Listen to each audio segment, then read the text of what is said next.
In 1921, Pierre Montet began excavations at Byblos in Lebanon. At the time, he was a 36-year-old archaeologist and professor at the University of Strasbourg. In 3 years, he unearthed the oldest Phoenician inscription ever identified and exhumed the tombs of the city's princes, some of which are still intact. When he opened the sarcophagi, he made an astonishing discovery. The rulers there regarded themselves very much as the friends of the Egyptians, and they were buried with treasures which included Egyptian items. The remains are covered in Egyptian treasures that are as wondrous as they are beautiful. This find confirms the close links between Egypt and Phoenicia in antiquity. Pierre Montet found what he was looking for in the years to come. And he wanted to trace when it started, its extent, and what it meant, not just for the history of Lebanon or the history of Egypt, but for the entire Mediterranean world. He's very much interested in this connection between the cultures. He's finding lots of evidence of Egypt in Lebanon, and he's perhaps beginning to think, what evidence might there be of foreign cultures back in Egypt? It was with this goal in mind that he found himself on the delta of the Nile in Egypt. One site in particular drew his attention: Tanis. It is a site known for a very long time, that has a very long history, a very important site just judging from the monuments that are lying around everywhere on the surface. The city had been excavated to some extent by archaeologists previously, but they had by no means finished the job. There was a lot more still there to discover. Could Tanis bear any traces of the Phoenicians or other Near Eastern people? Pierre Montet is convinced that it does. From 1929 to 1939, Pierre Montet multiplies his discoveries. In 10 years of excavations, he identifies most of the major monuments in this multi-layered archaeological site. Montet makes the city start to rise from the ashes. It's now beginning to look like a real ruined city, rather than just simply a disaster zone. The layout of all of this were a huge boost to our understanding of an urban and religious center in the Delta, as well as bringing Tanis from obscurity into the forefront of the Egyptological world. The most important is the Temple of Ammon. This colossal structure, measuring 400 by 300 meters, is the size of the Louvre Museum. It is a massive temple enclosure, befitting the kind of religious site devoted to the Egyptians' principal deity, Ammon. But no one was expecting the arrival of new enemies. The Nazis have been increasing pressure in Europe since seizing power in Berlin in 1933. The whole world is marching to war. The Nazis are in power in Germany.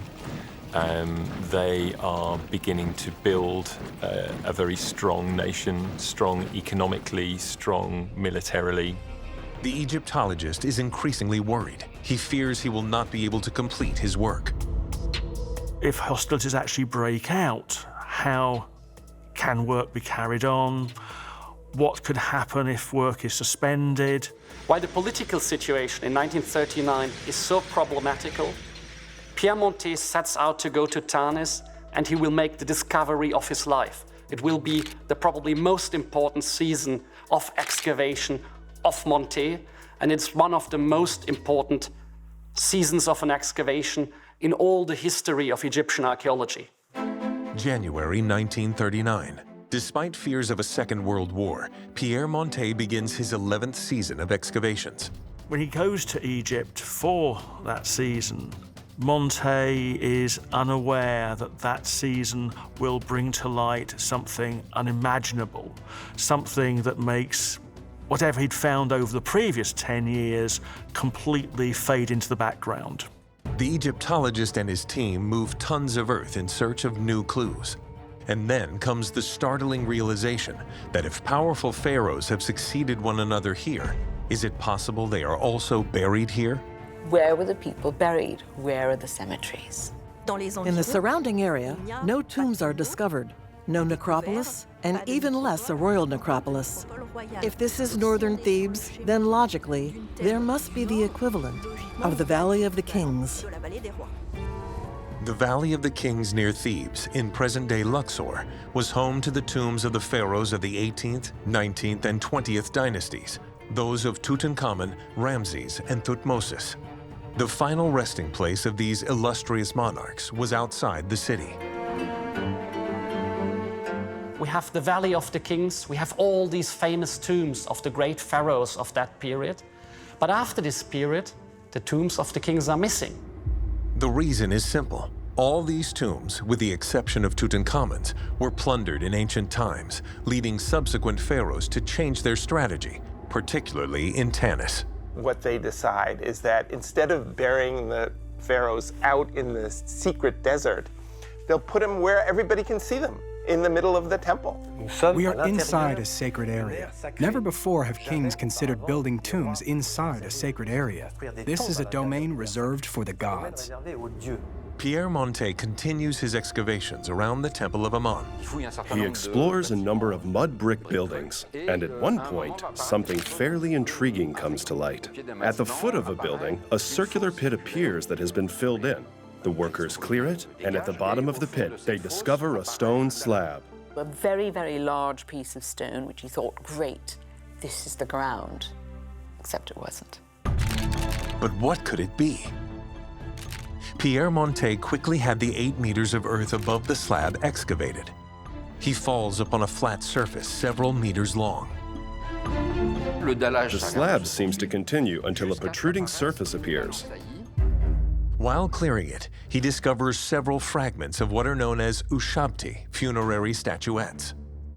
Funerary material that would accompany a burial or... Generally speaking, when you find ushabti, you're potentially in a necropolis area. There's no room for doubt. Pierre Montet has just made an unprecedented discovery. If these statuettes are there, it's because the sarcophagus of the deceased, his treasures, and his mummy are in a nearby tomb. He carefully inspects the relics and discovers the name of the dead man. And it's not just anyone. This is Shashank III, a pharaoh of the 22nd dynasty who reigned 400 years after Ramses II. Pierre Montet learns from ancient texts that it was the capital of the 21st and 22nd dynasties. These two dynasties represent one of the darkest periods in Egyptian history.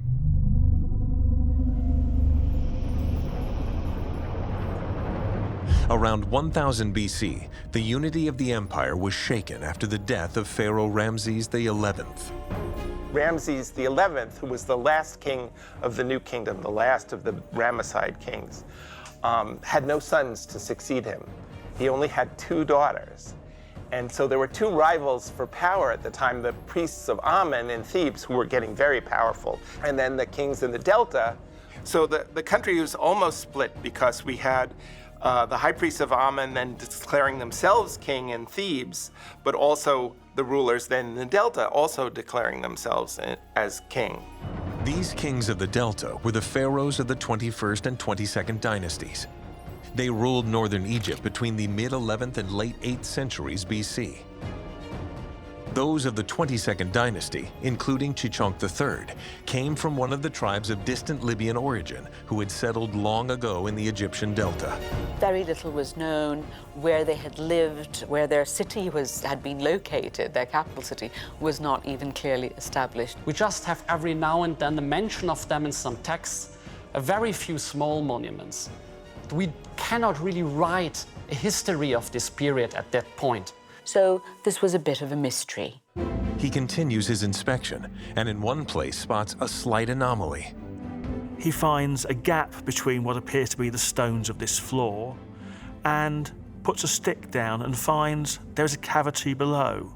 It's not a floor, it's a ceiling. Beneath it, there is a void, and that void is filled with, perhaps one would say, wonderful things. He must have been fantastically excited. He must have known there was the possibility, even if it was just a tiny chance, that he was going to find something amazing, something to rival Tutankhamun. It's quite exceptional. We are on the trail of a large building, perhaps the necropolis. Pierre Montet immediately had the slab cleared, but disappointment is the order of the day. He realizes that it masks an old thieves' hole filled in with 2 small limestone blocks. This hole is every archaeologist's nightmare. It means that somebody has got there before. So the joy of discovering and entering a tomb is immense, but at the same time, there's great apprehension and a near certainty that the tomb has been looted. In ancient times, tombs were ravaged by thieves in search of gold. The Valley of the Kings was completely looted, with the exception of Tutankhamun's tomb. Could this burial site have escaped the brigands? So he starts opening this hole. Pierre Montet has the 2 limestone blocks removed and contemplates the interior of a 2-meter-high room. February 27, 1939. The Egyptologist and his team enter this small room. It's otherwise very dark inside. They were able to see more or less. Equipped with a flashlight, Pierre Montet illuminates the walls of the room and notices that they are decorated. Hieroglyphics and engravings gradually revealed themselves before his eyes. But above all, he faces a royal cartouche, the signature of the pharaohs. So he knows that he's dealing not with the tomb of someone, but with the tomb of a king. Pierre Montet manages to read the name of the owner of the tomb he has just entered. It is King Osorkon II, a well-known king of the 22nd dynasty. After Shashank III, here is a second pharaoh of the 22nd dynasty. Pierre Montet doesn't know it yet, but he's just gotten his hands on a royal Egyptian necropolis, a kind of Valley of the Kings of the North. But who is this Osorkon II? For Montet, Osorkon II is a name he knows. He is one of the more important kings of his period, and various objects naming him have been found over the years. So his place in history is reasonably secure. We know he's quite important, but we don't know much else about him. Could this be his tomb? If so, what might it reveal about this pharaoh? The discovery of his sarcophagus and treasure would reveal a great deal more about him and one of ancient Egypt's least known dynasties.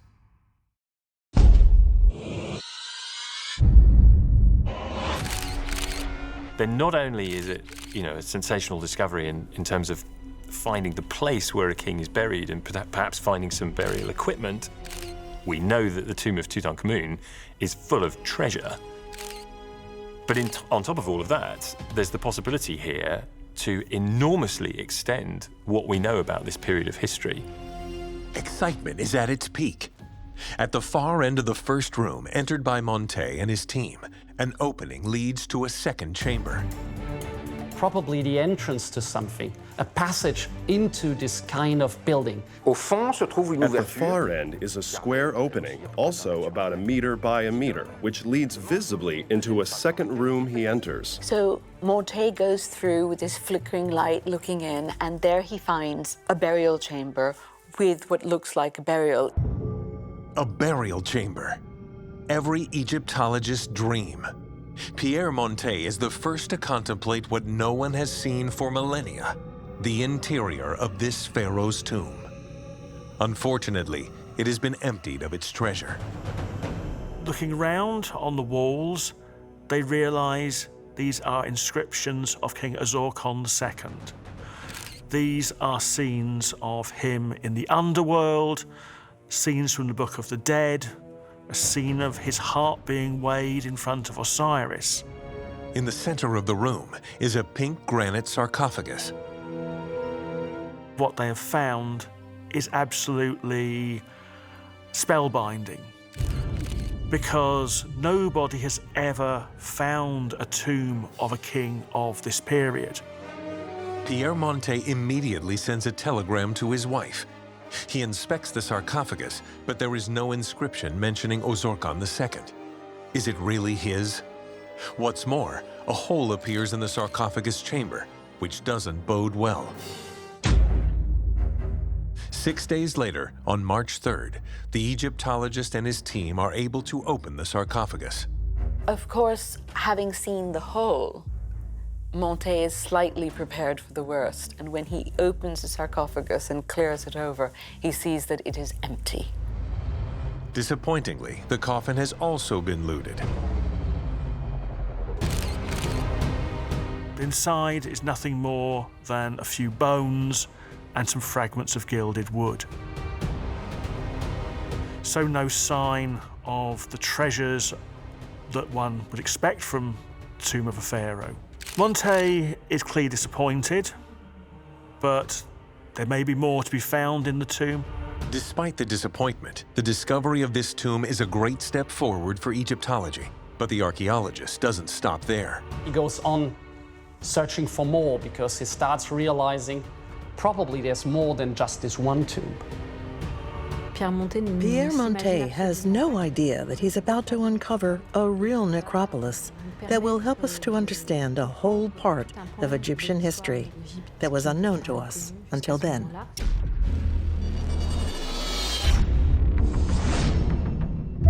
The Egyptologist examines the walls of the sarcophagus chamber and notices that a block is missing from the top of one of them. It appears to be a fairly thin partition with nothing behind it. He points out that, in fact, the proportions are such and the walls are such that there must be another room. He crosses to the other side and finds himself in a tiny room, still beautifully decorated. It features two passages blocked by huge boulders that are impossible to remove. Could one of them be the real entrance to the tomb? Or would they lead to other rooms or vaults? The boulders that conceal the grave entrances are so heavy, so monumental, that they have to be maneuvered with hoists, pulleys, things like that, and there wasn't enough room. Pierre Montet then decides to approach it from the exterior. They realize that it's not just a vault they've entered, but a whole series of rooms, and probably several burials and graves. Maybe this is another tomb, and maybe it has escaped the robbers. And so with great trepidation, they enter it. It is now March 6, 1939. The archaeologist enters the first small rectangular chamber covered with mud. Pierre Montet has the layers of earth removed. A new, deeply recessed sarcophagus is revealed, buried in the ground. Excitement and joy are, of course, at their peak. A new royal tomb has just been discovered. Hundreds of funerary statuettes representing the pharaoh's servants in the afterlife are stored here.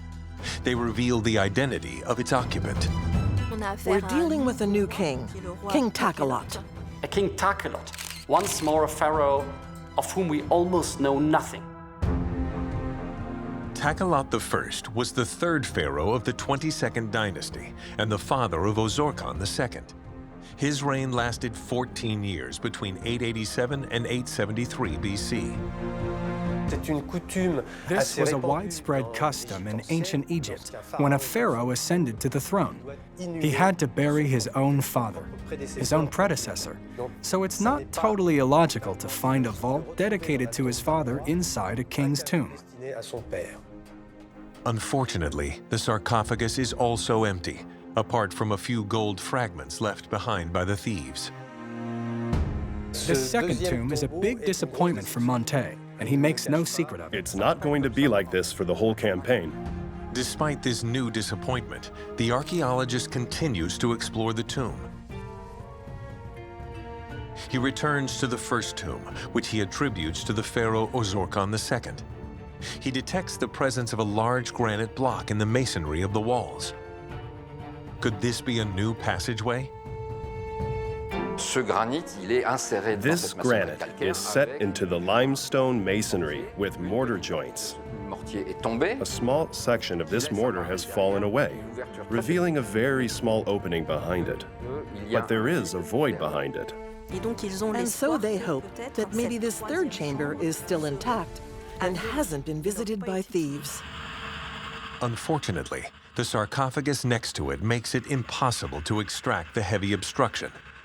The Egyptologist scratches around to enlarge the opening and makes a wonderful observation. It is indeed a vault, occupied by a gigantic granite sarcophagus. The obvious finally seems clear. It was here, in this mysterious chamber, as Montet called it at the time, that the tomb's main occupant, Osorkon II, was probably laid to rest. But it would take a little more patience before they could be certain. He would quickly realize that he hasn't reached the end of this discovery.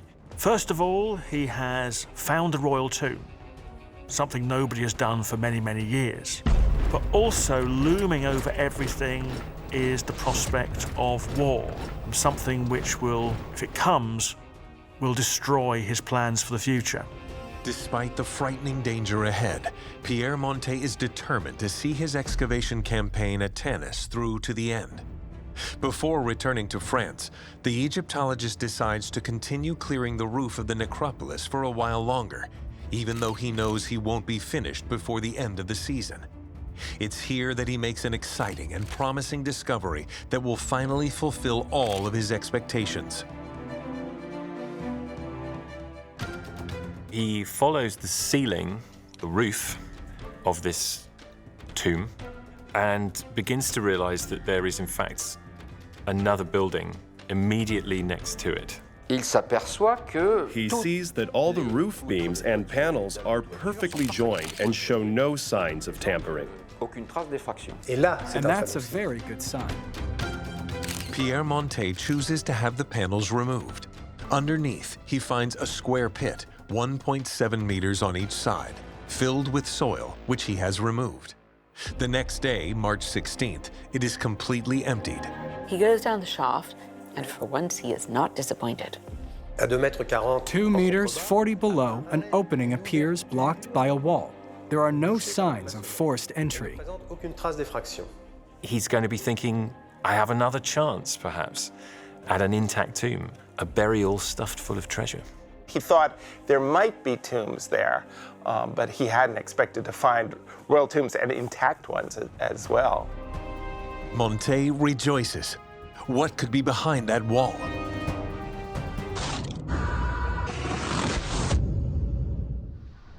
The day comes to an end. He postpones the opening until the next day. Friday, March 17th, at dawn, Pierre Montet and his team descend to the bottom of the shaft and set about unsealing the wall. And this time, it's easier to remove.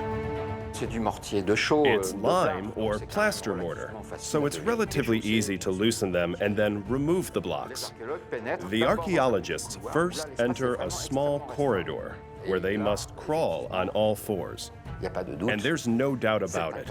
It's a vault, and it's an intact vault. The walls are adorned with inscriptions and a royal cartouche, that of Psusennes I, an important pharaoh of the city of Tanis in the 11th century BC. The name on the wall, he's thinking, is the clue to the owner of this tomb. But it isn't the most striking thing that he sees in this chamber. A site which few other archaeologists had ever seen or even imagined was before Montet's eyes.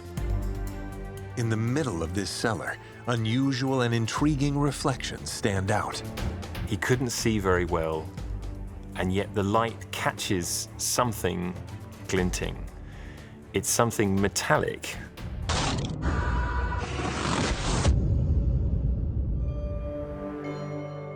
Here, Pierre Montet sees silver. One of the great characteristics of the Tanis treasure is that there are many silver objects. This is silver, solid silver. Nothing like this is known in Egypt at this point. Pierre Montet approaches the silvery reflections that illuminate this 2 by 4 meter room, and what he sees leaves him speechless. On the right-hand side, on a base of limestone blocks, rests a sumptuous silver coffin. It's quite rare in that it's shaped like an anthropoid coffin, meaning in the shape of a man, but with the head of a hawk. It's very rare for a king to be depicted like this on his sarcophagus. It is unique in the world. It's a little cracked, but the gold elements inside are still visible. Pierre Montet is surrounded with wonders that light up the room. The archaeologist also discovers that this silver coffin was accompanied by 2 mummies in very poor condition. The rest of the room is cluttered with countless funerary furnishings. We also have shabtis and other grave goods, so he is so excited. And the inscriptions everywhere keep mentioning Psusennes. So Montet crawls out, thinking maybe this is Psusennes. Every indication is that nobody has entered this room since the last burial was placed there. This time, Pierre Montet is right.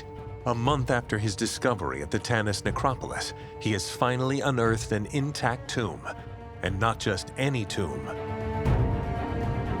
Nothing like this has ever been found before. It's completely unique. So he was rewarded beyond his wildest dreams, but there was even more still to come that he didn't know. End of the day on March 17th. Incredible.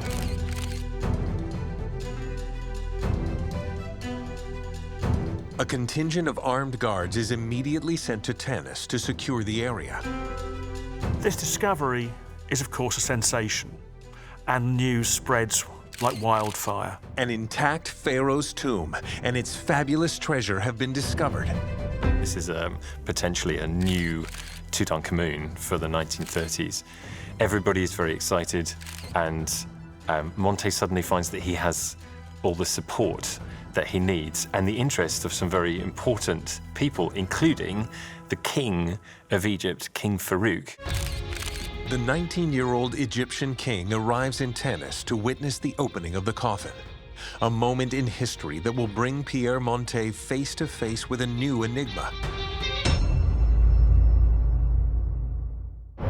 It's March 20th, 1939. It is with great emotion that Pierre Montet and King Farouk approach the sovereign's coffin, not suspecting for a moment that a major surprise awaits them. He is going to be thinking that this is Psusennes I. The name is on the wall. This must surely be Psusennes, and yet it's not. The archaeologists clean the tops of the coffin and realize that the inscriptions show that it is not Psusennes I buried there. But a ruler who is once again called Shashank or Shashank or Shashak. A Shashank who's never been heard of before. Another kind of mystery and something totally unexpected. Who is this Shashank? Could this be the Shashank whose Eusheptis was found when the necropolis was discovered? When it turns out not to be Psusennes, the press might like it that it's Shashank. Journalists believe that the Shashank found in the silver sarcophagus is well known. In fact, he was one of the most important and famous pharaohs in history. They are already making this association between Shashank, whose body they hope is inside the coffin, and Shishak of the Bible. Shashank in the Old Testament is said to have conquered the city of Jerusalem on the death of the famous King Solomon, looting his city and taking everything with him, including the legendary Ark of the Covenant. The press goes wild over this discovery and begins to believe that the treasures of King Solomon of Jerusalem had finally been found. This is the thought that is conveyed to the public, that this is the sarcophagus and perhaps inside the body of this important figure from the Bible. And so this is how it appears in the newspapers, though obviously this is not the case at all. For Montet, there has never been any doubt. The Shashank he has just discovered is absolutely not the one in the Bible. Time and thorough archaeological research will identify this silver pharaoh as Shashank II, nothing to do with the plunderer of Jerusalem. On the other hand, the scholar clearly understands that this Shashank is a completely unknown ruler. In the tomb, in the presence of King Farouk, Pierre Montet lifts the lid of the silver coffin.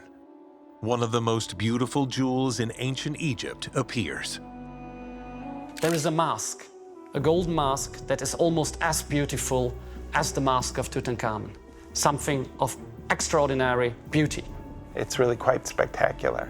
And then a whole set of jewels, bracelets, and chest decorations, each one finer and more magnificent than the last. The two men contemplate the contents of the silver vessel. Adornments and jewels are clearly visible and appear to be in place, but are tangled together, revealing that the burial site has sustained considerable damage.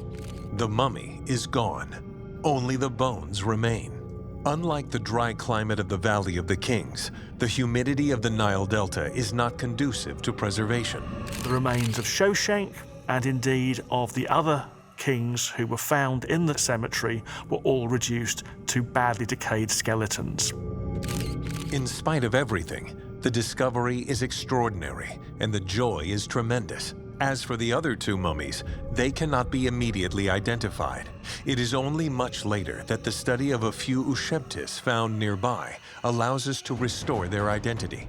The first is Pharaoh Siamon, one of the successors to Psusennes I during the 21st dynasty. The second is his successor and the last ruler of the dynasty, Psusennes II. Mummies without a coffin, without a sarcophagus. What does this mean? These corpses were probably removed from their original burial sites following ancient looting. This vault must surely be a hiding place. Pierre Montet continues his exploration of the tomb. It became clear to Montet that this was not a tomb built for any of those three pharaohs, because on the walls of the chamber were inscriptions of Psusennes I, perhaps the greatest of the 21st dynasty pharaohs. Where is his burial chamber? As he clears away these precious treasures, Pierre Montet takes a closer look at the walls of the burial chamber. He's now had experience of how these tombs work, and he realizes that there are places which are plugs and places where you can maybe enter other chambers. Concealed behind this decor are two square openings. Could these well-sealed passages lead to new vaults? But there's not enough time to go any further. The end of the campaign is fast approaching, and there's already a lot to do to take care of what's been discovered. Further exploration, full of promise, was wisely postponed until the following year. Before returning to France, Pierre Montet longs to discover the secrets of the mysterious chamber for the giant sarcophagus seen in the other tomb. Around the granite plug, which cannot be removed, he enlarges the opening, which, 3 weeks earlier, had provided a brief glimpse of the vault's interior. Pierre Montet manages to get a slightly larger opening, about 30 centimeters wide, but it's still a very narrow opening. He tries to enter the tomb, to no avail. On March 24th, a very slim worker tries once again, but is unsuccessful. In the end, it's a relatively slender teenager who makes his way through the narrow opening and into the room. And it is that member of the team that is able to say to Montet, yes, there is something inside here. The young teenager circles the giant sarcophagus and carefully inspects the vault. There's obviously an opening that's been sealed, so most certainly another thief's hole, which provides hope that they will ultimately be able to penetrate the vault. Pierre Montet then places all his available workers in this area and asks them to speed up the opening of the roof since time is running out. The end of the campaign, scheduled for the first week of April, is fast approaching. On March 26th, the Egyptologist finally enters the Great Vault and discovers a granite sarcophagus of colossal dimensions, over 3.5 meters long. Is this indeed the sarcophagus of Osorkon II, as all the inscriptions in the previously discovered rooms suggest? There's nothing yet to confirm this, but there's little doubt. The chamber appears to have been pierced by ancient looters, which does not bode well for the condition of its contents. Only 3 mummies in very poor condition are found inside the following year. There are debris in the sarcophagus from a royal coffin, but whether these mummies, either of them are his or they are of later intrusive burials, is unknown.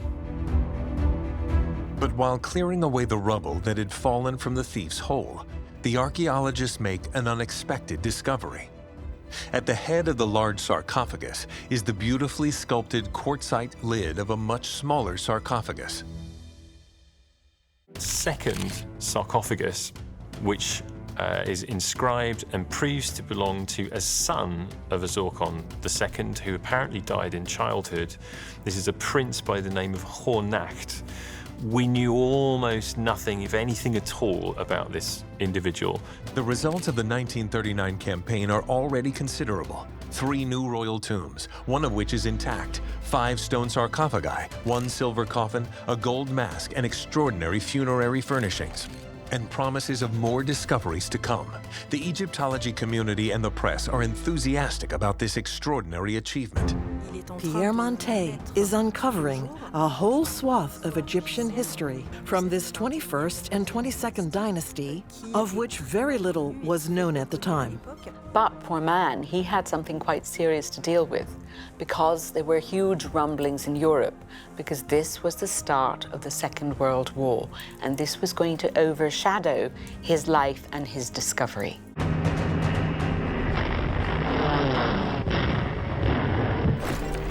The end of 1939. France and Germany have been officially at war for 4 months without direct combat. Hitler is busy destroying Poland. Pierre Montet teaches in Clermont-Ferrand, where the University of Strasbourg withdrew at the start of the conflict. This is a very dramatic time. What does the future hold? It's a complicated time for Pierre Montet because he's not sure he'll be able to return to Tanis. Despite international tension, the archaeologist wants to return to Egypt, where the treasure of Psusennes I awaits him. Though France is in a state of war, he somehow manages to find funding for a new excavation campaign. Although he imagines finding new jewels in the royal necropolis of Tanis, he doesn't expect to make a discovery as important as that of Tutankhamun's tomb. It's January 15th, 1940. Pierre Montet is back in Tanis. He can't wait to find out what hides behind the wall of the chamber where Shashank II lay. Pierre Montet immediately sets to work on the potential openings in the walls of Shashank II's burial chamber. They are covered in decorations bearing the image and cartouches of 2 pharaohs, Psusennes I and his successor, Amenemope. Without hesitation, the Egyptologist chooses to begin by exploring the vault of the first. The problem at the outset is that the doorway is blocked by an enormous granite blocking stone, enormously heavy. And the big question is, how does one actually move this huge lump of granite out of the way? It must be possible because they put it in to start with. They gently trim away the contours of this 2-meter-long block on a slight slope. It's a real challenge for the archaeologist to free this enormous stone, which is in fact part of an obelisk put in place by the ancient Egyptians. Pierre Montet and his team try a clever technique. He manages to pass a steel cable, which enables him to pass large marine ropes several times around the block. A set of ropes is attached to a hoist, installed in the antechamber. The block is pulled very gradually in an attempt to extract it. It's laborious and very slow. It takes hours and hours to finally move the block a few centimeters. But after a few days, suddenly everything changes, and the obelisk is moving much easier. It seems it's rolling on something.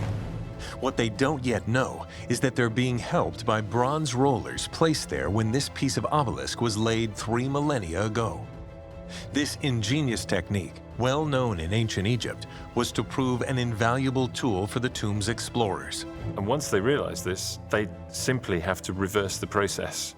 And now exactly those same rollers are used by Montet and his team to open it again. And finally, it moves out of its position, allowing proper access to the chamber for the first time. And then, at last, the great discovery. It is February 16th, 1940.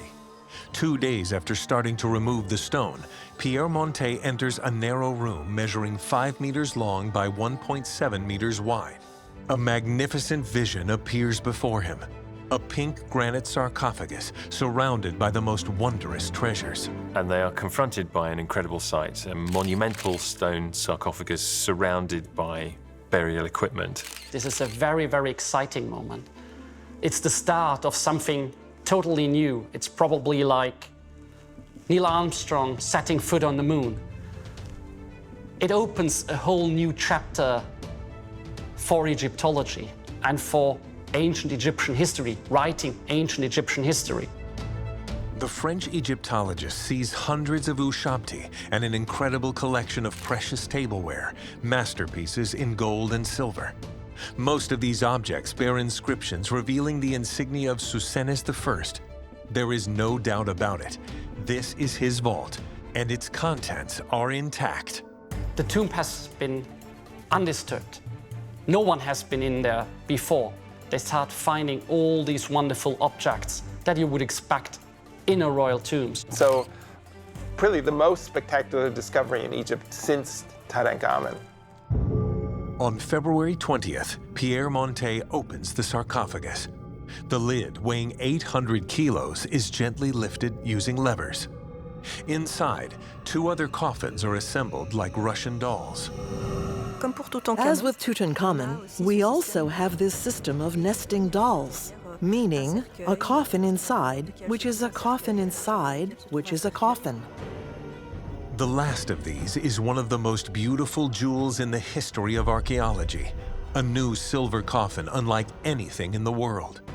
This time, it doesn't depict a falcon's head like the one on Shashank II.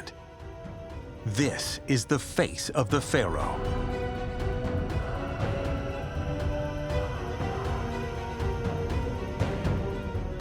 This coffin is extremely fine, refined, sculpted. It's a pure marvel, a pure jewel. So this was something, except in silver, to rival what we had in Tutankhamun's most inner coffin. When the silver lid is lifted, a new surprise awaits. And then inside that, of course, is a spectacular gold mask and the mummy of the king covered with jewels and spectacular gold. Unfortunately, the mummy is in very poor condition, but it is surrounded by marvelous jewels such as these chest plates set with fine stones, cases for the pharaoh's fingers, these rings, and these bands. There are no fewer than 26 bracelets and numerous necklaces, very heavy. One necklace alone weighs 8 kilos. A second, almost as much, 7 kilos. A bracelet weighs almost 2 kilos of solid gold. It's a colossal discovery for Egyptian archaeology, a treasure worthy of Tutankhamun, and the discovery of a powerful pharaoh from the 21st dynasty. Psusennes I is not just any pharaoh in Tanis, but the king who built Tanis. He built the great surrounding wall that encloses the city's major temple, the Temple of Amun, as well as the number of other buildings that bear his name. His tomb expands the field of knowledge of the 21st Pharaonic dynasty. Despite the exhumation of this precious treasure, the Egyptologist is not at the end of his surprises. On April 16, 1940, 2 months to the day after the great discovery of the silver sarcophagus and treasures of Psusennes I, Pierre Montet inspects the second burial chamber behind the other blocking stone. And so he opens that up and then again finds another largely intact tomb, that of Amenemopet, the son of Psusennes I. Once more, a chamber full of wonderful things, full of treasures, once more with the mummy that has fallen into dust. But once more, he finds another king in Tanis. Such an event should have shaken the whole world. But it is the spring of 1940, and France has just suffered a heavy defeat at the hands of the Nazis. Paris is occupied, as is the northern half of the country. It doesn't make the news media the way Tutankhamun did or the way you would think it would. The discovery was found just at the wrong time. And as a result, it never got the publicity it deserved at the time, and really subsequently seems to have been lost in obscurity. Back in France, Pierre Montet tries to survive in this chaotic territory. Egypt and the pharaohs would not really be mentioned for years to come. And when he is able to return in 1945, as the war draws to a close, he learns some terrible news. The site was looted in 1943, and some of Tanis's treasures, which had been safely stored in the Cairo Museum, have also disappeared. Is a horrible thing for any excavator. Some were found later, but others have never been found, and that's a loss for science. Dejected, Montet nevertheless resumes his excavations, and the following year a stunning new discovery awaits him. It is now spring 1946. After all his unique and dazzling discoveries, Pierre Montet unearths a new intact burial site, somewhat different from the others. It's not a king, but a high-ranking military general called Wen Jabao Njed, and he was a favored soldier at the court of Psusennes I and had clearly been given a very lavish burial by the king. His vault contains sumptuous gold objects, including this stunningly realistic mask and jewels as magnificent as they are refined. In the end, Pierre Montet unearthed an exceptional funerary complex designed for at least 13 royal and princely burials, 6 of which were intact, or nearly so. More than half a century after Pierre Montet's death, the capital of Psusennes I still fascinates archaeologists. The French Tanis excavation mission continues to carry out research there and now uses modern technology. Let's not forget that the site covers an area of 220 hectares, and that the temples that have been excavated represent only about 15% of the entire site. The city itself, which surrounds the temples, has never been explored. The whole city is there lying under the ground, so there's hundreds of years of work left to do at Tanis. So it will yield, I'm sure, more spectacular discoveries as the days and years go by. A site that may have slipped under the radar due to history, but which could well be the focus of attention in the years to come. Who knows if fabulous new treasures will be discovered by a new generation of adventurers in search of lost pharaohs.